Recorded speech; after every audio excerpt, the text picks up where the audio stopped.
Welcome to the first Anura webinar of 2024, The Accuracy Advantage. Today's discussion will center around how you can drive cleaner lead intake and how to best maintain superior results with that data. We're joined today by Anura CEO and co-founder Rich Kahn and Webbula's Vice President of Business Intelligence, Tim Hartley. Thank you both for joining us today. Thanks for having us. Thanks for having us. Our panelists today bring some rich experience and perspectives to this conversation. Rich Kahn has spent the last 3 decades as an innovator in the fraud detection space, spent most of his career leading the fight against the growing $100 billion ad fraud problem, and he continues that fight today as CEO and co-founder of Anura. Thank you for providing the platform for this webinar and for joining us today, Rich. Thank you. Today, Rich is joined by Tim Hartley, Vice President of Business Development from Webbula. With a decade of expertise in the email and data industry, Tim is an authority on market trends and customer-oriented solutions. At Webbula, Tim enhances client campaigns with high-quality data, provides exceptional service, and fosters long-term relationships. We appreciate you being with us here today, Tim. Yeah, thanks for having me. Happy to be here. We'd love to hear from our attendees throughout this conversation. We've opened the Q&A section of the webinar, so drop any questions you may have as we progress through. And as always, we will provide a recording of this webinar to all registrants within the next couple of days. So we're going to talk about the accuracy advantage today and the idea that leveraging the relationship between Webbula and Anura to drive superior results for cleaner lead generation. In this dynamic world of digital marketing, accuracy and truth are necessities. So as we explore the importance of fraud mitigation, accurate data, truth and analytics, kind of help us understand how leveraging these elements in digital advertising can drastically improve your marketing ROI. Tim, could you take a few minutes to talk about how your firm, Webbula, and how you help clients develop safe and clean data for their campaigns? Yeah, absolutely. Again, thanks to everyone for being here. Really appreciate the time. Rich, thanks so much for allowing me to be on this webinar with you. So just to kind of dive in real quick, Webbula is the leader when it comes to data quality and data integrity. Our slogan is truth and data. We take pride in providing accurate data to our clients and helping you maintain a good, clean database. What that looks like is as you ingest your data, whether that be an email or maybe a name in a postal, we actually identify whether or not that email address or that data is accurate. It's actually individually linked at the individual level. Nothing we do is modeled. So we're able to identify for you whether or not the data you're accepting into your database is not only legitimate, but it is linked to the person that you're wanting to reach out to. Awesome. And Rich, do you mind taking a moment to talk about Anura's solution and how you guys help kind of establish truth in data as well? So our job is to make sure that the people that are interacting with, and again, in the lead generation space or any marketing channel, you're dealing with a real individual. So if somebody's viewing your ad, clicking on your ad, filling out a form, e-commerce, logging into your site, we can identify if it's a bot, malware, human fraud farm, or a real person. And we're talking about accuracy today, so I figured I'd jump into that a little bit. Just like what Tim's industry, our industry is very similar. People buy software and trust it. We all live in a society where you buy a piece of software and you just expect it's going to do what it's going to do. So the example I've been telling a lot of people now is, when was the last time you checked to make sure Excel is actually adding everything up correctly? No one does. They just trust, they buy the software and they do it. But very big business decisions are made off of Excel spreadsheets. Imagine if they were wrong. What would that do to your business? You'd be making good decisions based on bad data. Now, thankfully, as far as I know, because I do check from time to time, Excel is accurate in their calculations. But in my industry, that's not the case. And what happens is, you got to understand, we're in a SaaS-based environment, which was a very sexy business to get into for a bunch of reasons.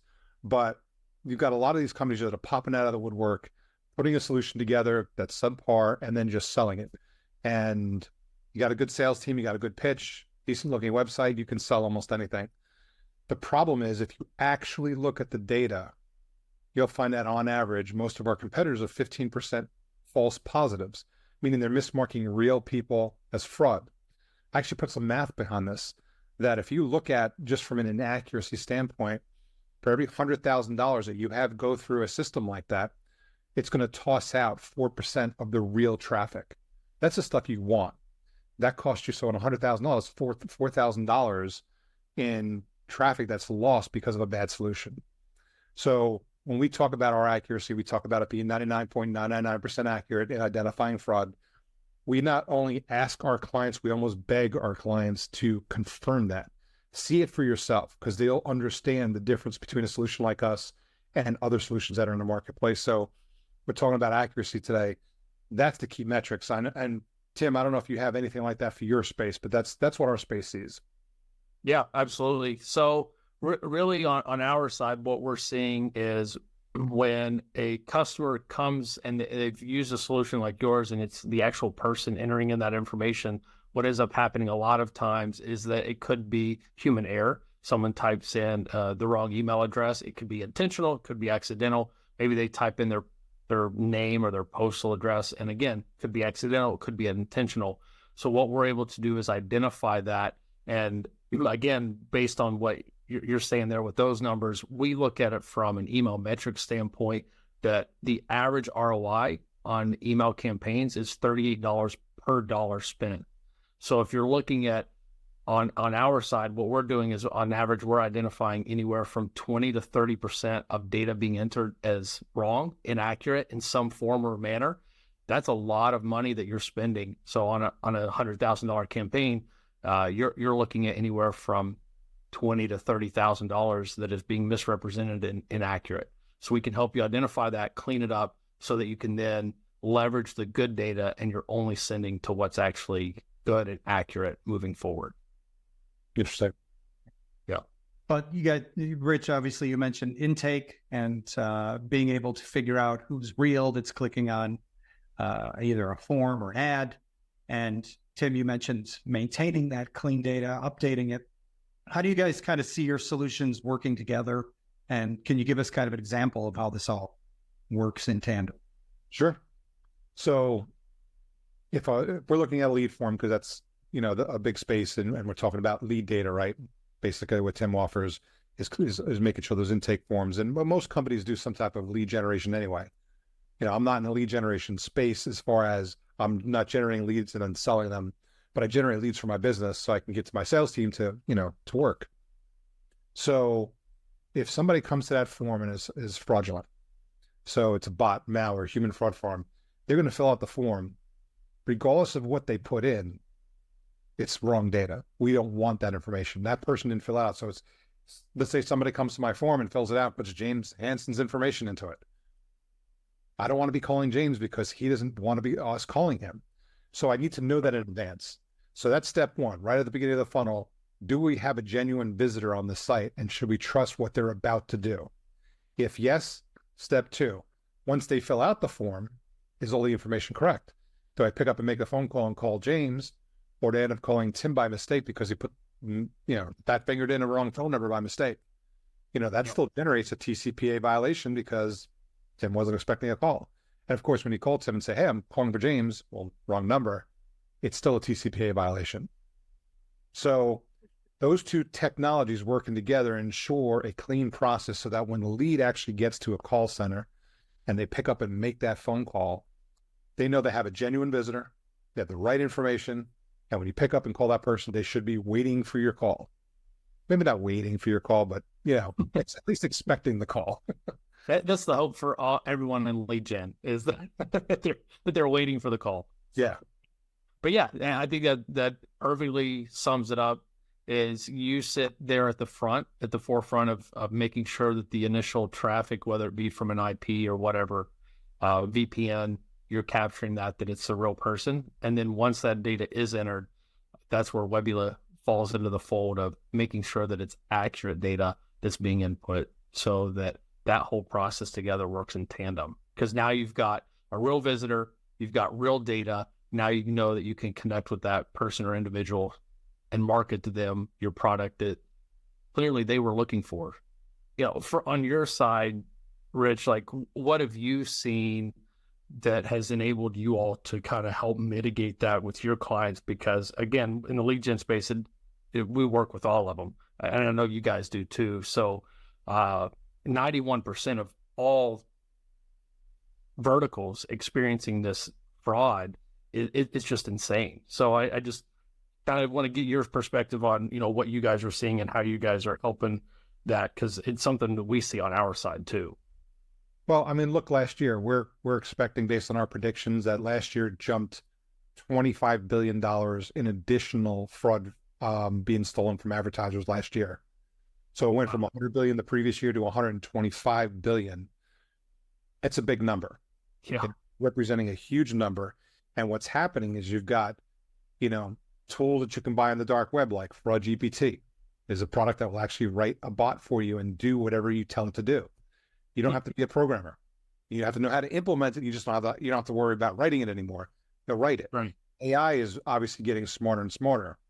The guys that are writing fraud tactics and techniques are very, very intelligent, very, very well paid. The estimates that I've been reading around some different fraud reports say that the average fraudster makes $5 million a year, personally.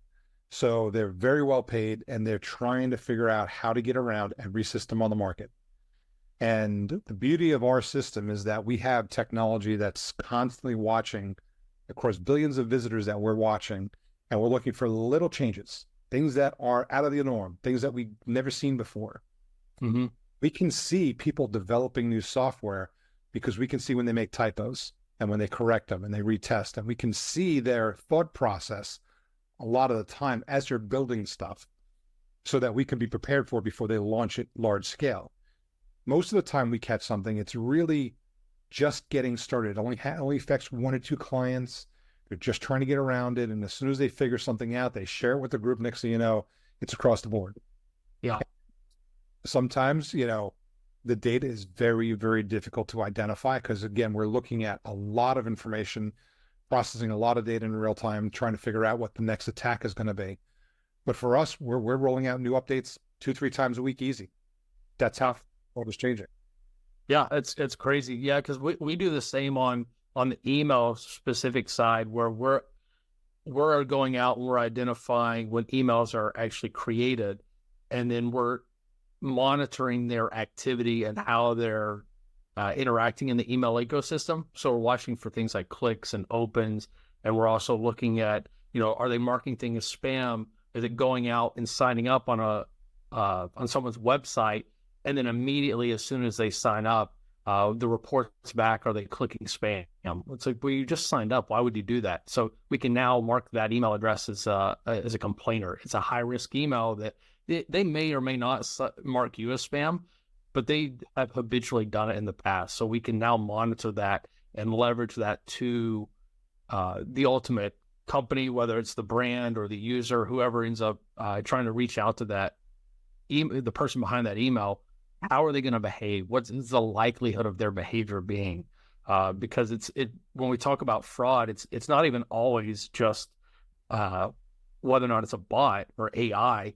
It could just be human fraud. And I think from what I've seen, we've seen a huge uptick in the actual human fraud, which goes to what you were just talking about, actual people creating these scenarios where they're making $5 million a year. So we've seen that even on the email side specifically, where you now have legitimate, it looks like a legitimate email. It would pass normal parameters because it's going to click, it's going to open, but it's behaving in a very fraudulent type of way. And so we want to identify that for our customers, because even though it looks good on paper, it's clicking, it's opening, it's doing things that would normally lead what you would think to a conversion. It's not doing anything, and it's going to end up hurting you in the long run. Yeah. So with us, human fraud is a big part of the performance marketing space, because a lot of people that are, form filling, generating forms, use some type of, whether it's Journal or Back to Prospect or some tool to record the transaction. So when someone says, "Oh, that's fraud," let's take a look at it. They look at the screen capture and it says, "No, that looks legit. It doesn't look, automatic. It doesn't look automated. It's, it's somebody physically typing on a keyboard."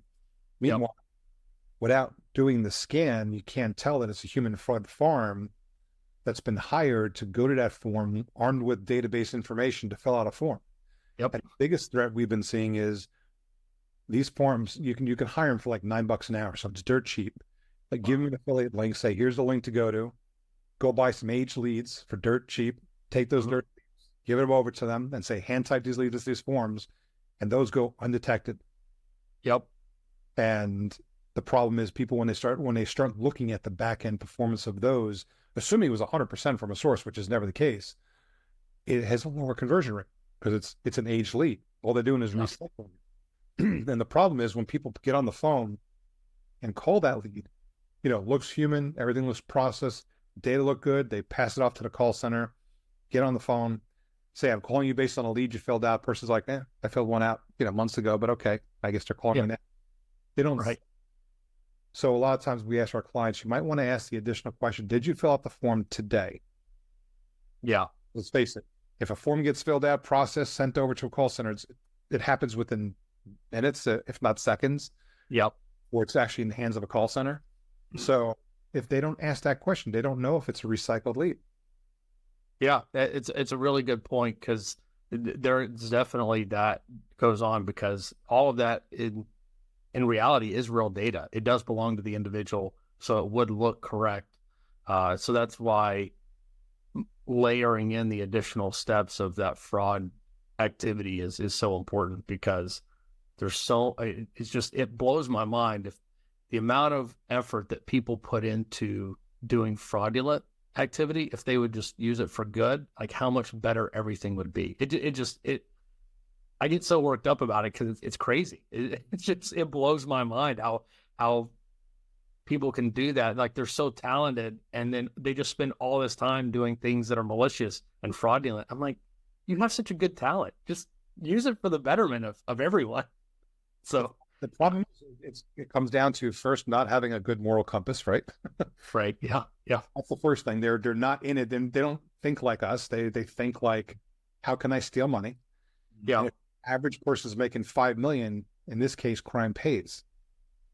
True. And very few laws in the books that they can be prosecuted against. So if you got crime syndicates, and I've said for years, I believe it's all organized crime that's committing this. Because we caught one 18 years ago committing fraud against one of my companies. And we had a free email system back in the day. They took one of my employees' email addresses, added an S to the end of it, and said, I'm going to use it. And they went out and pretended they went out and got feeds, and they went out and got clients, and they were trafficking information back and forth. We identified that they had hundreds of PayPal accounts attached to the main PayPal account that they had on our network, which agents, when the authorities got involved, identified that there was hundreds of thousands of dollars in the main account. And if they started going through all the sub accounts, they were guessing they would have found similar amounts in all the sub accounts. And they traced it to an Asian ring. And they said, let's just leave it alone. That's unbelievable. Don't do anything with it. Like just, shut down the email address and call it a day. Right. Right. There's a lot of money at stake. You don't, by the time you uncover the full amount. And it was funny the way they were doing it. The government was saying that these guys were smart enough to know that Interpol doesn't get involved unless it's $800,000 per account, which is how the statute is written at the time. This is going back, like I said, probably 15 or 20 years. As they started doing the research with PayPal, they found out that the accounts typically had under $200,000 or $300,000 per account. But they had linked in PayPal, they had hundreds, if not thousands of accounts linked, but because it wasn't in a single account based on how the statute was written, they couldn't do anything. Right. So they knew their way around the system. They knew what they were doing. Again, they're not dumb people. They're very intelligent developers that know what they're doing, usually well-funded, so they can do what they got to do. And this is what happens, rather than doing things the right way. They found a way to really milk the system and make money. Yeah. That's crazy. Glad you're able to catch them, but man, that was I'm sure that was not a fun time for you at all. Oh, I had my fun because I got to do some hacking under the there you go. the government, and it was a lot of fun for me. But That's great. once I realized what we were on to and we couldn't do anything about it, that's when I got upset. I'm like, Oh yeah, you're like, okay, gloves off. so I'm like, oh, with the police association, like a nice large donation. Right. They're like, if you do, I have to arrest you. I'm like, come on. That's funny. You guys both mentioned briefly TCPA and obviously the regulations that are shifting and kind of putting pressure on the industry from the top. There's industry coming from the bottom for margins, and then there's from the top. What have you seen, Tim, at your end that is either changing, or how you guys are changing the way you assist or work with customers to kind of help them further mitigate issues that might come up from changing regulations? Yes. So it's definitely a big topic, that I have. So as of right now, we have some clients that are specifically in the call center space, and really how we've changed and what we've started to do is just help them identify how that phone number, if it's attached to that person or not, because again, you want to make sure you have you don't have those TCPA violations. It does become tricky though, which is why it's important to have a dual layer. Which is why Rich and I are doing this webinar together. Is because from a data perspective, if you have someone who enters in the phone number, enters in the email, and it does belong to, James Hansen, if you still called that email or called that phone number, that is that TCPA violation. And so what you want to do is have that extra layer of being able to help identify, where that is coming from, but then having those additional layers where we can do things like tie that phone number to an email so that okay, is it likely that a human would have known this? You're just decreasing that risk. Is it still possible? Absolutely. But what we've also seen with the changes that have happened at TCPA, where you've now got to get them to actually do a single opt-in or direct opt-in versus the opt-in of a blanket, where you can now go to a website, like let's say you're doing an insurance form and you say, hey, I want to get as many quotes from as many insurance companies as possible. And then that affiliate or that lead gen person will then push it out to as many as they can, and then they resell it over and over and over. You're now getting more of a one-to-one. Of course, we're going to see some loopholes. We're going to see people try to jump through it. And it's just all normal. It's just part of the evolution of how things are going to happen. But how we are trying to help mitigate that is just simply helping companies identify when that phone number comes in, does it belong to that individual? And then is it tied to any other data that they provided so that that it's most likely that person who's entering it all in? Is it tied to the IP address? Is it tied to the email, the phone number? Is it all lining up so that you get a real ID kind of score to identify if that person is legit? Because if you get the IP address that is coming from India or it's coming from Pakistan, but the person lives in Milwaukee, Wisconsin, yeah, most likely that's not who it is. Yeah. And Rich, I know you guys have worked in that side of things, of trying to help clients mitigate the regulatory issues that come up. What sort of new things are you saying as this evolves that you think is helpful to kind of inform or deliver to your clients?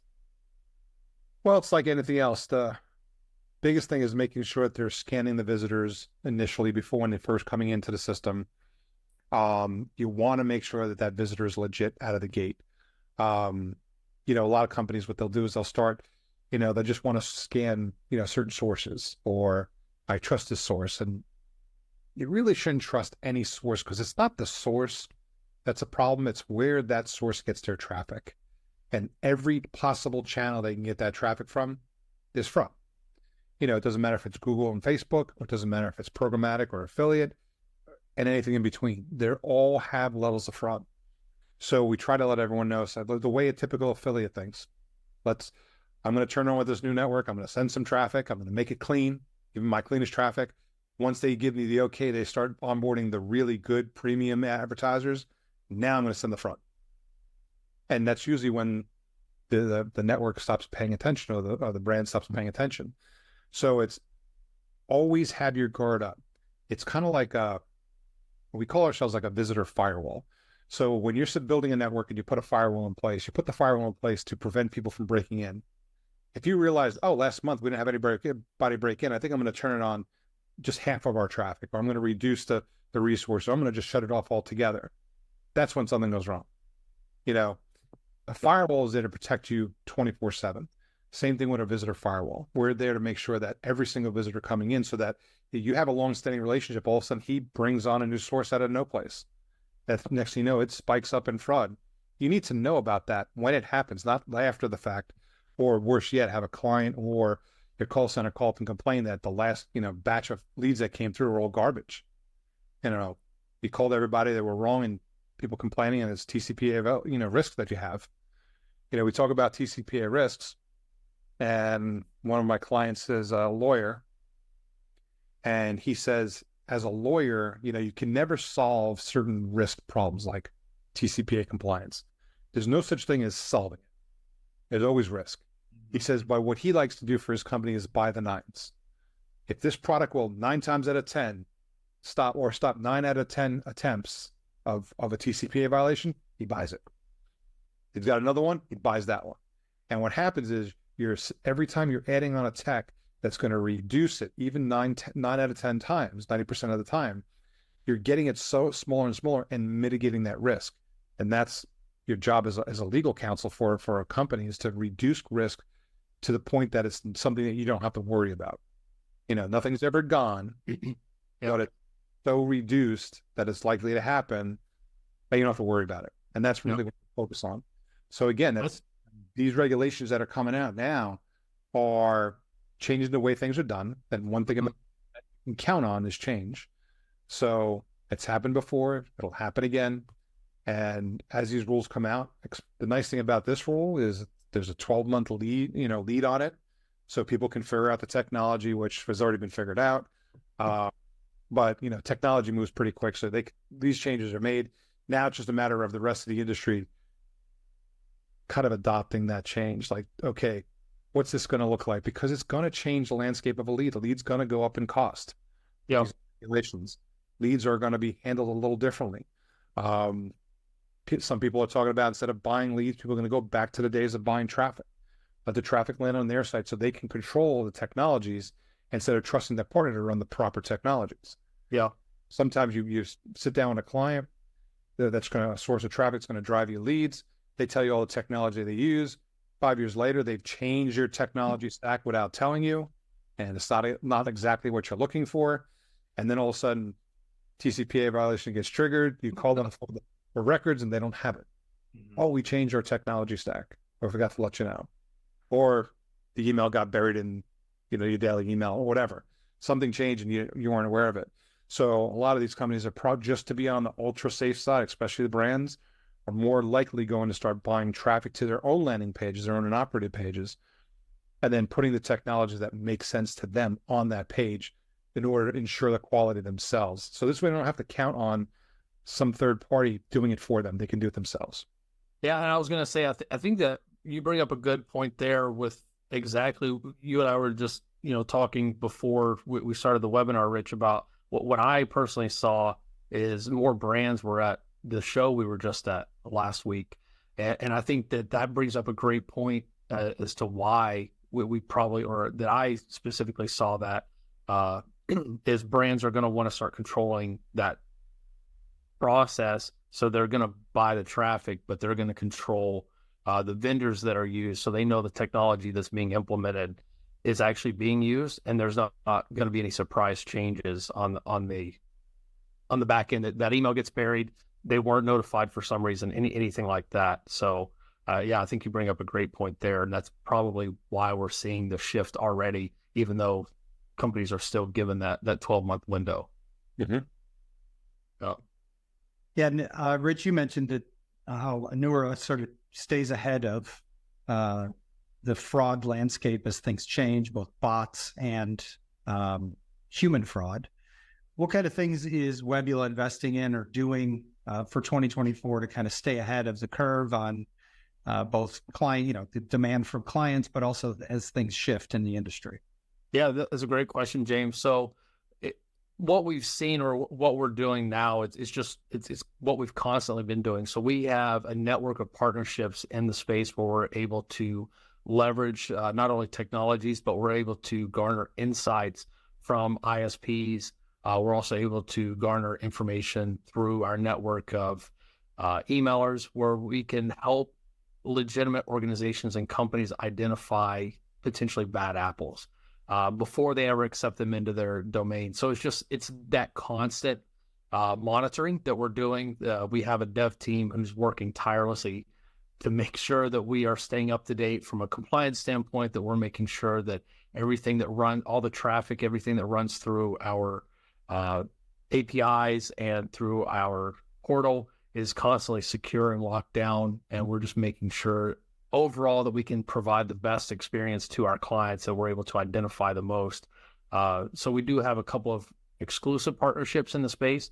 One being with the world's largest honeypot purveyor. It just allows us to identify more than what anyone else can. And it just opens up the opportunities for us to help and identify. And it's just that constant, hey, here's what we're seeing. And they pass that info to us. And then we're able to make some tweaks and triggers and develop the technology that we have on our side to make available to our clients.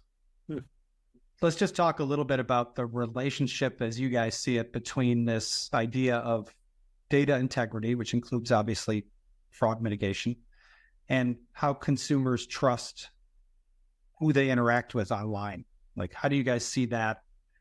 I think that's the whole point of some of these regulations, is to try to protect these consumers. You feel like as we progress through this, they're going to be more trusting to contribute that information and consent. I think if you're looking at based on the new regulations, here's an example. Right now, I'm on a couple different boards, and one of the board members did a test called a major company in the space to say, I want to compete against car insurance, so whatever, some vertical. I can't remember the vertical that they were looking at. And they fill the information out, says, okay, we're going to go out and present this to a couple different people, try to get you the best quote possible, and have somebody call you back.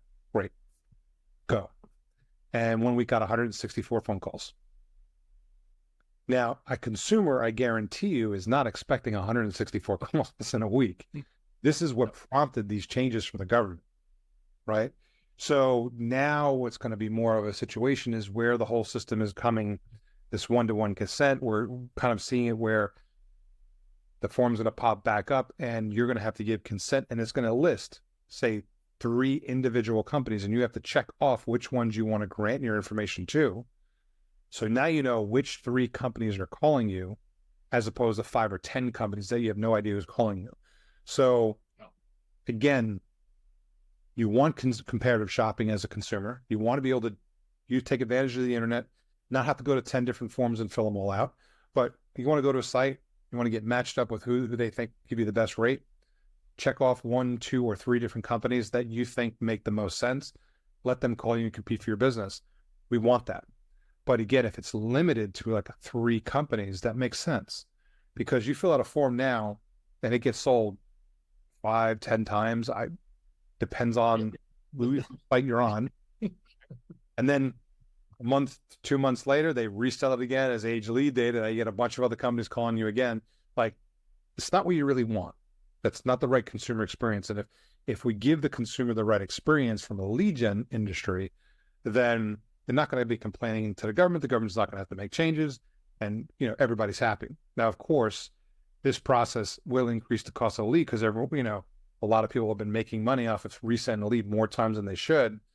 Well, those days are going to go away eventually, and it's going to get to a point where less people are getting their hands on the leads. The quality to each individual company is going to go up because the closing ratios go up.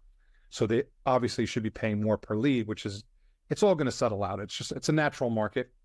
Yeah. Settle out once that, but it's okay. It's a year before it's required. How many companies want to start today? Right. How many companies want to take that hit now, knowing that they're going to get, they're in a situation where they're going to sell the lead for less and it's going to cost them more to get it. Like, who's going to start the process? And you've got a couple people who have been doing most of that already. So they're already familiar with the model. They're already there. You've got others that are like, once my platform gives me the features, I'll start the process and slowly wean myself off the old process. Yeah. And then you got guys that are going to wait till the last day. That just, the ones that are just going to wait till the very day where it says, okay, as of today, we're now doing this. Fine, flip the switch and go that route. And just, yeah. I think with a lot of these rules and laws that we see, Rich, we swing the pendulum from one side to the other, and consumers, they'll complain. I think we give it some time and they'll be complaining about the other way, saying, oh, well, why do I have to go to 5 different sites and enter my information? So I think it's finding that healthy balance. Again, I could be wrong. It's my personal opinion and speculation, but as we all know, consumers are very needy. They demand a lot and they want everything now, which we all do. It's just in the day and age that we all now live in with technology that we kind of want it all now at our fingertips. So it's just finding that balance and maintaining that accuracy of data and processes that helps enable and elevate that experience positively for everyone. I mean, not for nothing, but consumers have driven all that stuff, right? And think of it now. Right from this phone, I can turn around, punch in it, and have a pizza delivered to my location. I mean, right. That's just control. Like, yeah. Well, I get having it delivered to your office, to your house, but I mean, you could be in the middle of a park and now get pizza delivered to you at the park. Yeah.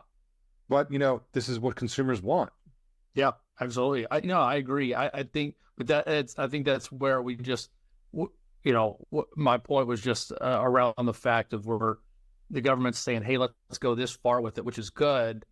But I think we're going to kind of taper it back and we'll settle somewhere, maybe not in the middle, but it'll definitely be close to where they are now. But we're going to probably see some tapering back a little bit. Yeah. But again, I don't know if the government's going to make that change. Once the government makes a change, it's, That's very true. Now, there's a lot that can happen between now and the time that the rule goes into effect. So there's been some, I forget what they call them, but there have been some, I guess, arguments put back to the government to say why it's not good, it's not constitutional, it's blah, blah, blah. Like they're trying to make an argument to take this back, or at least take it back in some portion. So there'll be some fights back and forth over the next, 12 months. But yeah, once that rule goes into effect, it's kind of like the TCPA. All they do is adding to it. They don't remove stuff. They add to it. You don't ring that bell, right? Yeah. It's fun. It swings easy in one direction, but it doesn't swing back so easy. Yeah.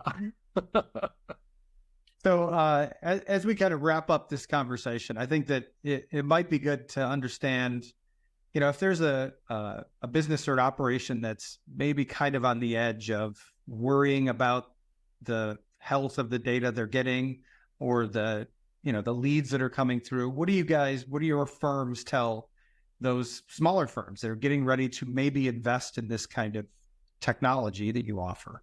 Like what do you tell them is the big advantage right now for participating or adding this to their tech stack?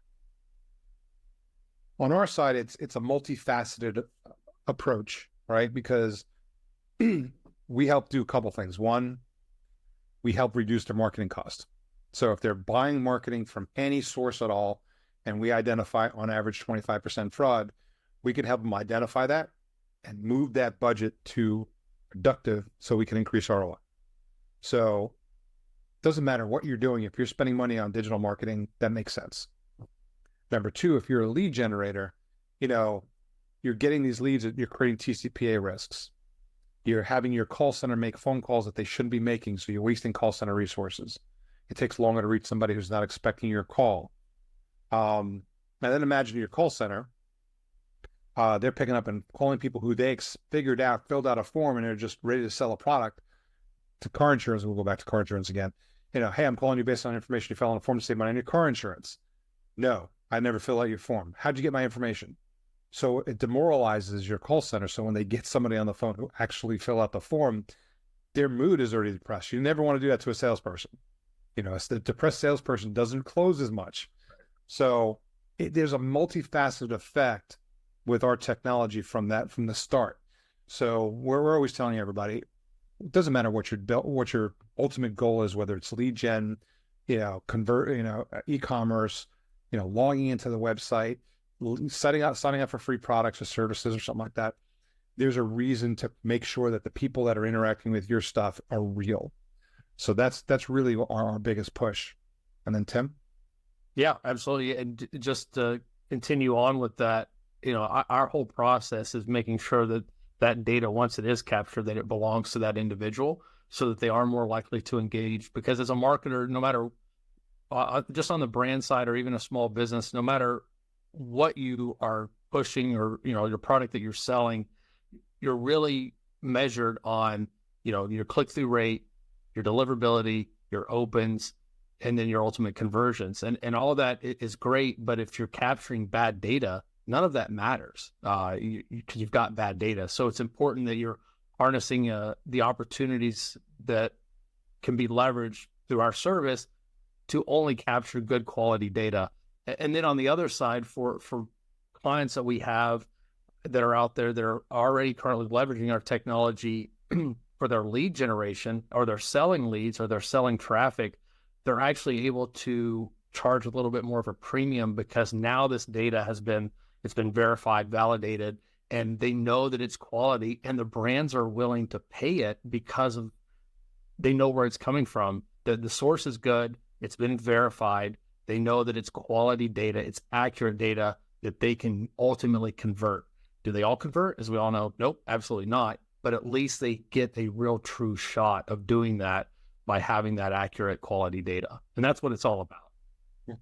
Thanks for that, Tim. So I think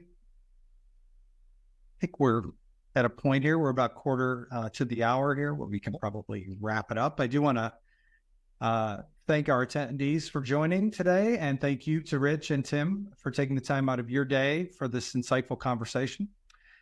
We will, as I mentioned, provide a recording of this session to the registrants, and we'd love any feedback. There will be a survey as you exit, if you wouldn't mind filling that out. And of course, if you'd like further information on the services provided by Anura, you can find Rich Kahn at anura.io. And you can learn more about Tim Hartley and Webbula at webbula.com. That's 2 B's, webbula.com. So thank you both for joining us today, and thank you to all of our attendees. We'll see you on the next Anura webinar. Thanks, everybody. Awesome. Thanks, everyone. Have a good day.